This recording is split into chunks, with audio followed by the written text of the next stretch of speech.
Today we are going to discuss about Colpitt's oscillator.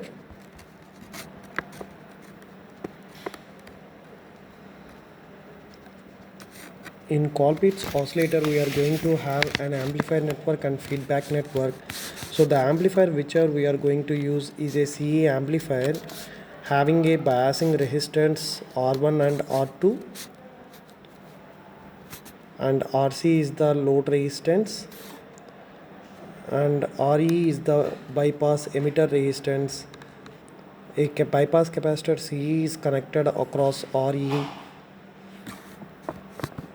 with a DC supply voltage of plus VCC is connected through it, and a input coupling capacitor CC1 is connected, which is the output from the feedback network. And similarly, the input to the feedback network is going to be passes from the output of the CE amplifier, where the output is taken across the collector resistance, and the output signal whatever it is there that is coming from a CE amplifier is connected to a feedback network which consists of two capacitors and one inductor. So the major difference between Hartley oscillator and Colpitt's oscillator is, in Hartley oscillator we are going to use two inductors and one capacitor, but here we are going to use two capacitors and one inductor. So that is a major difference between Hartley and Colpitt's, but both are LC oscillators. So this is grounded here, and one more an inductor is going to be connected over here. So which is this one is C2 and C1, capacitor C1, and whenever a output voltage is going to be developed, a positive voltage and a negative is going to be developed across two capacitors, and in between the inductor or across the inductor also a voltage drop is going to be developed, and it is going to be denoted with a plus and minus sign. So this is the actual circuit diagram of the Colpitt's oscillator. So, and we are going to derive what is the minimum condition for the gain as well as the feedback factor in the Colpitt's oscillator. For oscillations to occur, general oscillations to occur, according to the Barkhasan criteria, the main conditions for oscillations is the total loop gain A beta must be equal to 1, as well as the total loop phase shift must be equal to 0 degrees or 360 degrees. And coming to the Colpitt's oscillator, already we have derived the general form of an LC oscillator. By using that equation, we are going to derive the condition for oscillations, that is gain as well as beta factor.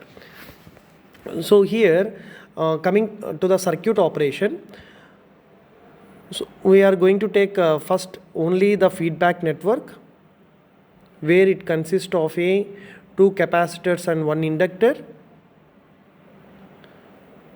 So this is C2, and here it is C1, and an inductance L is there. The same circuit diagram whatever we have written before, the same circuit diagram, but here the only difference is we are going to use a only feedback network. From the feedback network, how the signal is going to be present, that's what here we are going to take. And here whatever the capacitor C2 is there, across the capacitor C2 we are going to take the output voltage V0. V0 is taken across the capacitor C2, whereas across the capacitor C1 we are going to take the feedback voltage. Why? Because this capacitor C1 only is connected back to the input signal base terminal of the transistor. Therefore the feedback voltage is taken across the capacitor C1. So that's why here across C1 we have taken the feedback voltage Vf, which is represented with, and across the capacitor C2 we are going to take the output voltage V0. Okay.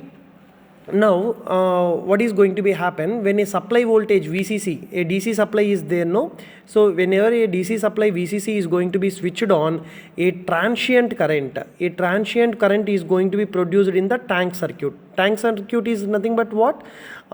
Consists of inductor and capacitors. This is called as a tank circuit.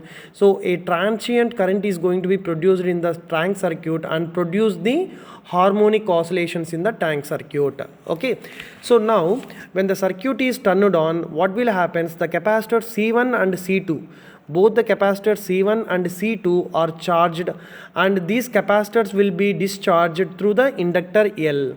Okay, so when VCC is going to be switched on, when VCC is turned on, that is supply is on, the capacitors C1 and C2 are charged, and the same capacitors will be discharged through what? The same capacitors C1 and C2 are discharged through the inductor L.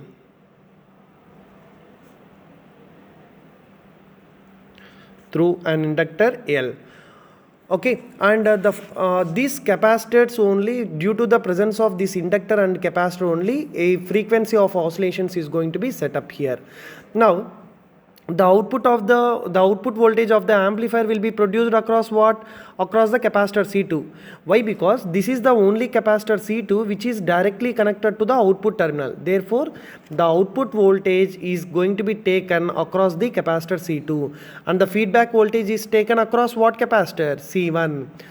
And the feedback voltage Vf, whatever the feedback voltage Vf is there, this feedback voltage is going to be 180 degrees out of phase with the voltage developed across C2. Why? Because if we observe the polarity sign here, this is minus and plus sign across the capacitor C2, whereas minus and plus sign across the capacitor C1. That means to a particular node, the capacitor C1 is having positive polarity and the capacitor C2 is having negative polarity. Therefore, the output voltage V0 as well as Vf are 180 degrees out of phase with each other. The output voltage V0 and feedback voltage Vf are 180 degrees out of phase with each other. So very important point here.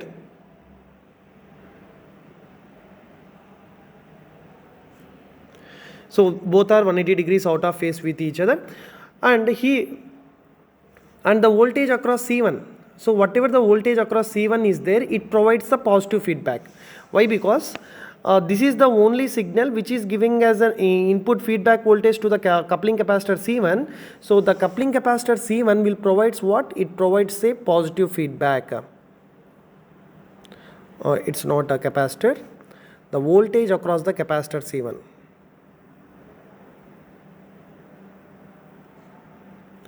The voltage across C1 will provide a positive feedback.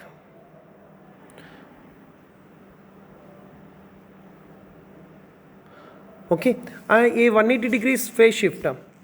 So according to the Barkhasan criterion, we have to get total 360 degrees phase shift.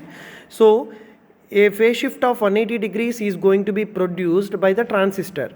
180 degrees phase shift is going to be produced by the transistor, and further phase shift of 180 degrees is going to be provided by what? The C1 and C2 voltage divider. The capacitor C1 and C2 voltage divider, capacitor C1 and C2 voltage divider as the opposite voltages V0 and Vf are of 180 degrees out of phase with each other. So therefore the capacitor C1 and C2 will provide 180 degrees phase shift, and the transistor CE amplifier will produce 180 degrees phase shift. So total 360 degrees phase shift is going to be produced by this Colpitts oscillator. And how these two capacitances are in? As the two capacitances are connected in series, if you observe the circuit diagram, the capacitor C1 and C2 are connected in series. Therefore, what is the total capacitance present in the feedback network is CT. Total capacitance CT is going to be equal to, as both are in parallel, it is going to series, it is going to be represented with CT is equal to C1 into C2 by C1 plus C2. So majorly this Colpitts oscillator is used for generating the frequencies between 1 MHz to 500 MHz. It is used for generating the frequencies between 1 megahertz to 500 megahertz. Now we are going to derive the conditions for oscillations, that is what is the minimum gain, minimum current gain expression it is going to be satisfied for the oscillations to occur. So here we are going to take the Z1 impedance across the capacitors is going to be 1 by j omega C1, or 1 by j we can write it as minus j by omega C1, and similarly another capacitor Z2 1 by j omega C2, that is equal to minus j by omega C2. And what is Z3? That is inductor Z3 is equal to j omega L. So these are the three impedances that is going to be present in a Colpitts oscillator. And from the general form of LC oscillator, already we have derived the condition for general form of a LC oscillator. The condition is HIE into Z1 plus Z2 plus Z3 plus 1 plus HFE into Z1 Z2, 1 plus HFE into Z1 Z2 plus Z1 Z3 equal to 0. So this is the condition general form of LC oscillator. So in this Z1, Z2, Z3 we are going to replace the impedances of inductor as well as capacitor. So minus j by omega C1 minus j by omega C2 plus j omega L plus 1 plus HFE into Z1 and Z2 is minus j by omega C1 into minus j by omega C2 plus Z1 Z3 is minus j by omega C1 into j omega L. Z1 Z3 is equal to 0.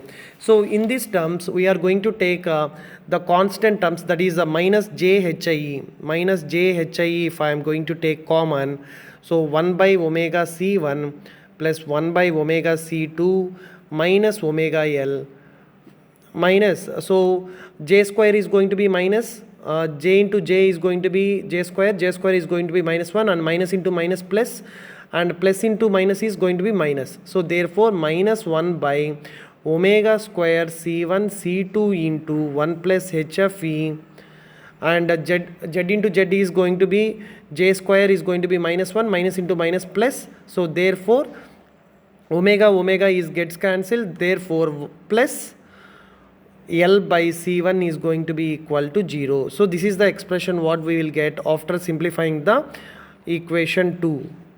After simplifying the equation 2, we got the equation 3 as minus JHIE, that is complex terms minus the real terms. So now we are going to send these complex terms, that is negative terms, to the right hand side.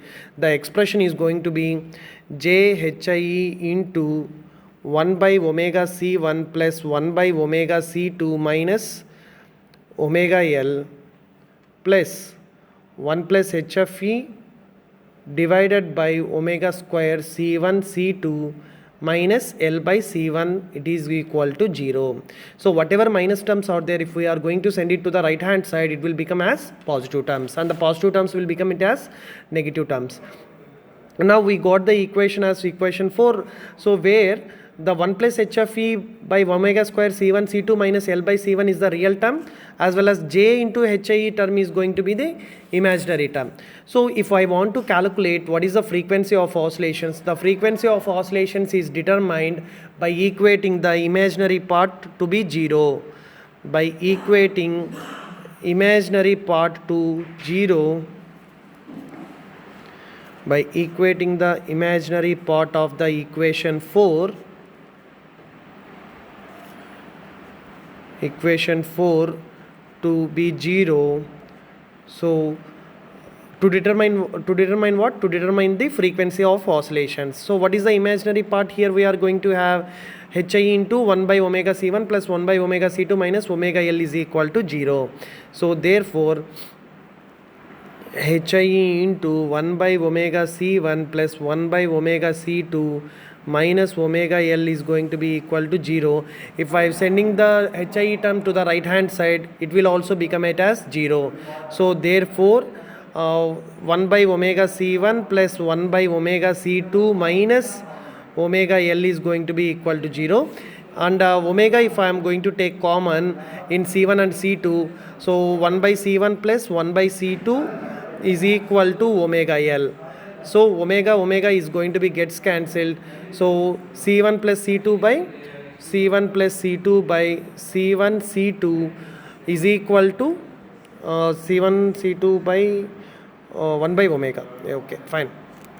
So here it is 1 by omega. A small mistake has again happened here. So 1 by omega is equal to omega L. So what is going to be happen? 1 by omega, 1 by C1 C2 is going to be equal to omega square into LC. So omega square is equal to what it become? It has 1 by omega square into L. This is omega square into L, no? So here there is no C will come here.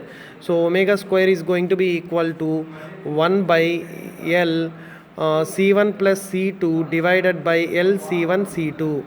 Okay, and omega is going to be equal to 2 pi f. Already we know that omega equal to 2 pi f.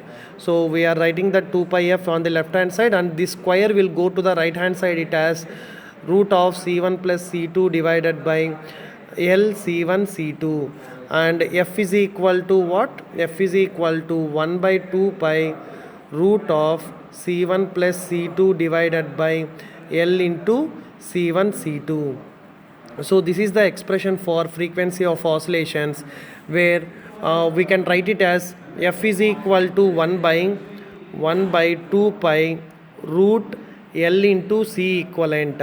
So what is that C equivalent? If I am going to equate that total expression here, whatever we have derived now, it is going to be C1 plus C2 divided by L into C1 C2. So what happens to C equivalent? C equivalent is going to be C1 C2 divided by C1 plus C2. As the capacitors are in series, the equivalent capacitance is going to be C1 C2 by C1 plus C2. So from this we got what is the frequency of oscillations. So the frequency of oscillation is generally for an LC oscillator, it is in the form of what? 1 by 2 pi root LC. So where C is equal to C1 C2 by C1 plus C2. That is the equation what we got. Similarly, if we want to know the condition for oscillations, we have to make the real part to be equal to 0. So the condition for oscillations to determine condition for oscillations is determined by equating the real part to 0, by equating real part to 0.